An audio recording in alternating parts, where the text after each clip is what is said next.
Bonjour à tous, aujourd'hui nous allons parler des derniers préparatifs juste avant le koi chaud et puis nous allons parler de l'emballage des poissons. Sur le précédent tutoriel, nous parlions de la mise en agin, donc je ne vous en reparle pas aujourd'hui, elle est faite depuis 10-15 jours normalement. Je vous conseille l'avant-veille, 48 heures ou 24 heures avant l'emballage, de mettre un améliorant du mucus dans l'eau du bassin. Vous pouvez utiliser quelque chose du genre Malamix ou Immunogène ou un autre produit du commerce de votre choix, à condition que ce produit ait des facultés d'amélioration de la peau et de la qualité du mucus du poisson. C'est important puisque en préventif, vous améliorerez la qualité de protection grâce au mucus du poisson, mais aussi la qualité esthétique du mucus du poisson. Voilà. Maintenant, nous allons parler des contenants nécessaires au transport de vos poissons. Deux dimensions de colis qui sont un peu des colis, des cartons standards que vous connaissez sûrement. Il existe des cartons qui font environ 75 cm de long. C'est la dimension habituelle des cartons du Japon, vous connaissez sûrement. Et on a aussi, dans les magasins Couleur Vigata, vous trouverez des cartons de 90 cm. Ces cartons sont plutôt destinés à des sujets un peu plus gros. Dans ce carton de 75, on met une intercalaire dans le fond et on utilise un sac adapté à la taille de ce carton. Donc le sac, c'est le sac que vous avez ici. Donc veillez à ce que la taille du sac corresponde à la taille du carton. Les petites intercalaires qui permettent de protéger le poisson du fond. Voilà. Il vous faut bien sûr des élastiques pour fermer les sacs. J'oubliais, les sacs sont bien entendu doublés. Si vos poissons sont un petit peu à risque, vous pouvez tripler vos sacs. Là, vous avez l'exemple d'un sac qui a été doublé et dont les bords ont été repoussés. Donc ici le carton de 90 avec l'intercalaire adapté. Là. Et le sac adapté aussi à cette dimension, qui est bien plus grand et aussi qui est plus épais. Pour remplir ces sacs, munissez-vous d'une chose importante, un contenant dont vous connaissez précisément le volume. Moi on utilise souvent un seau de 10 litres, tout simple. Ça permet de mettre la très bonne quantité d'eau et de mettre éventuellement les produits nécessaires dans le sac. Donc je vais vous parler maintenant de la proportion au poisson. En sachant que quand on déplace des poissons pour un koi chaud, on essaye dans la mesure du possible de ne mettre qu'un poisson par contenant, pour éviter tout risque entre les poissons et augmenter la qualité du poisson durant le koi chaud. Je reviens rapidement sur les quantités de poissons qu'on peut utiliser dans ces cartons, parce que vous pourrez être amené à déplacer des poissons sans parler de koi chaud. Donc rapidement, dans un carton de 75, on va mettre des poissons de 30 cm, on peut en mettre maximum 5. Et on peut mettre un poisson de taille maxi, 50 cm, 60 cm, vraiment au-delà de 60 cm, ça commence à être... Dans un carton de 90, alors là, des poissons de 30 cm, vous pourrez en mettre jusqu'à 8, des poissons de 40 cm, 5, un poisson de 65, et vous pouvez monter jusqu'à 70, 75 cm. Donc ces contenants peuvent être utilisés avec de l'oxygène ou sans oxygène. Si la température d'eau est inférieure à 16 degrés, on peut estimer la durée de transport jusqu'à 6 heures maxi, on peut un peu plus, mais jusqu'à 6 heures sans oxygène, vous pouvez tout à fait le faire à l'air. À ce moment-là, dans un carton de 75 cm, vous mettrez 3 poissons de 30 cm, 2 poissons de 40 cm et un poisson de 50, n'allez pas plus loin, sans oxygène c'est dangereux. Dans le carton de 90, toujours sans oxygène, uniquement à l'air, mettez jusqu'à 5 poissons de 30 cm, 3 poissons de 40 cm, et puis maximum 65 cm sans oxy. Là, à l'air, ça peut passer. Veillez à bien gonfler votre sac avec de l'air frais, et ça ne posera pas de problème. Pour améliorer la qualité du transport, mettre un améliorant dans le sac. La première chose qu'on peut utiliser, c'est du gros sel. Donc, mettez 4 grammes de gros sel de cuisine par litre d'eau, mais du gros sel préalablement dilué. Donc 4 grammes par litre préalablement dilué dans les sacs. Ou alors, vous pouvez utiliser aussi du Malamix, qui est un très bon améliorant des muqueuses. Là, on met 2 ml de Malamix par litre d'eau du sac de transport. Vous pouvez aussi utiliser l'immunogène de chez Aquatic Science, que j'utilise moi, je ne connais pas les dosages, ou d'autres produits du même genre, il n'y a aucun problème. Thomas est venu me rejoindre pour me filer un petit coup de main. Vous êtes au bord de votre bassin chez vous, c'est pas compliqué, vous avez votre chaussette. Bien sûr, indispensable. Si vous n'avez pas de chaussettes, achetez-en une. Quand on veut participer à un koi chaud, il faut un minimum d'outillage, un bol ou une chaussette. Ça, c'est indispensable. On remplit Donc le bowl avec le bassin. Voilà. Et puis on va pêcher, on va préparer maintenant le sac à proprement dire qui va servir au transport du poisson. Dans le cas où vous n'avez pas de chaussettes sous la main, vous pouvez utiliser aussi un sac. On va préparer ici un poisson d'environ 45 cm pour le koi chô. Donc j'ai pris la décision de mettre 20 litres d'eau dans ce sac. Le bowl est plein d'eau. Le sac est prêt. On va mettre les 20 litres d'eau tout de suite dans le sac. Voilà. Alors, bien entendu, vous prenez de l'eau propre du bassin. N'utilisez pas l'eau du bowl qui va servir elle à mettre le poisson au moment de la pêche.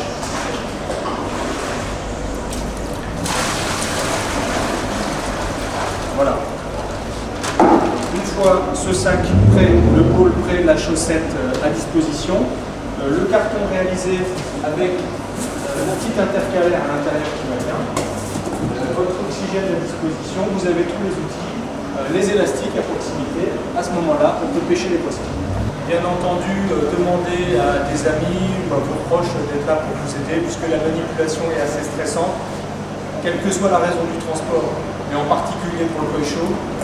Libérez ensuite le poisson doucement de la chaussette pour ne pas le faire stresser. Dans le bowl, vous avez préalablement mis peu d'eau pour éviter que le poisson ne saute du bowl. De façon à le couvrir largement, ça suffit. Le sac de transport est prêt depuis tout à l'heure. Vous pouvez examiner une dernière fois votre poisson. Tout est OK. Le poisson va bien. Il est temps maintenant de l'ensacher.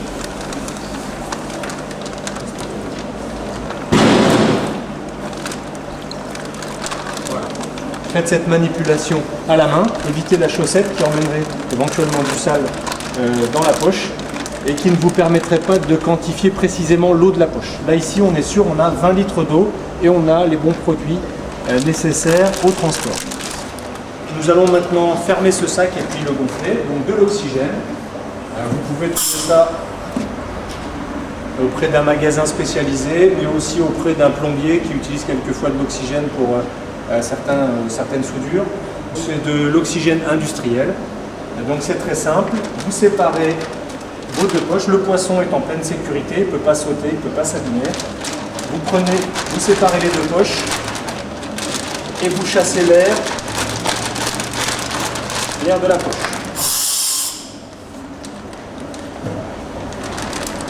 Voilà, j'ai chassé tout l'air de la poche. Ensuite, on fait doucement, faites attention à ne pas envoyer l'oxygène trop fort, ce qui a pour résultat souvent de déchirer la poche et de créer ensuite une fuite minime, mais une fuite. Donc envoyez l'oxygène tout doucement au début. Voilà. Essayez si vous le pouvez de garder la poche le plus à l'horizontale possible. Voilà. Une fois la longueur souhaitée atteinte, vous le voyez à peu près, vous vissez bien. Et en gardant toujours la poche le plus à plat possible, faites un petit taux rond, pas forcément très serré, mais par contre le plus long possible. Voilà, cette taille-là. Petit taux rond que vous pliez en deux ensuite, à peu près à moitié. Voilà. Ainsi on voit bien. Et puis ensuite vous mettez votre élastique bien serré.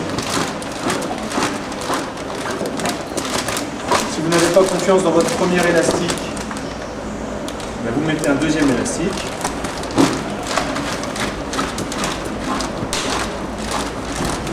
Idem pour la deuxième poche.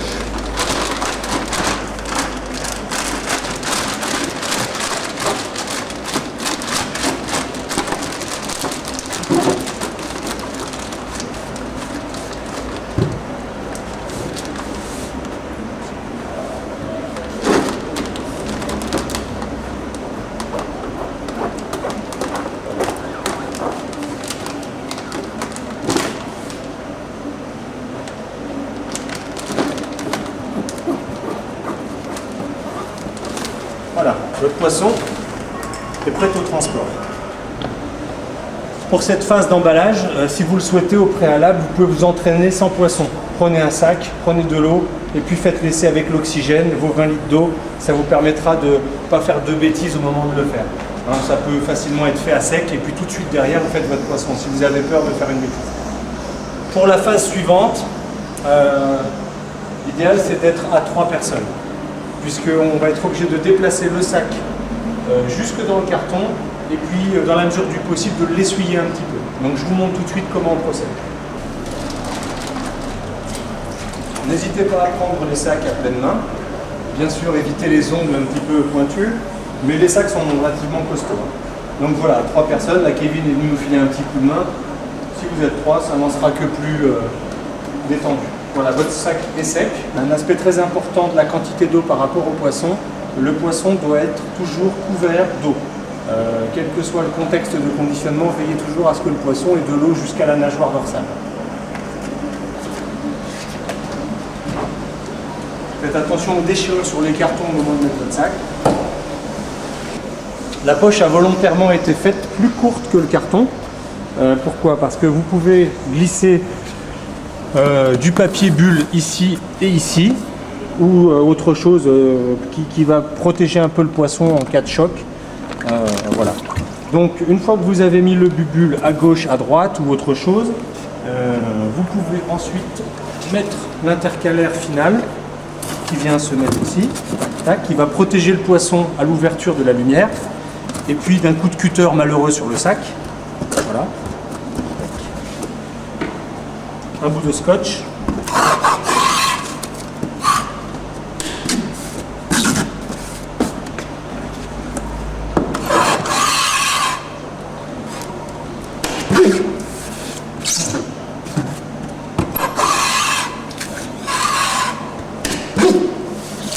voilà. Parlons maintenant du transport.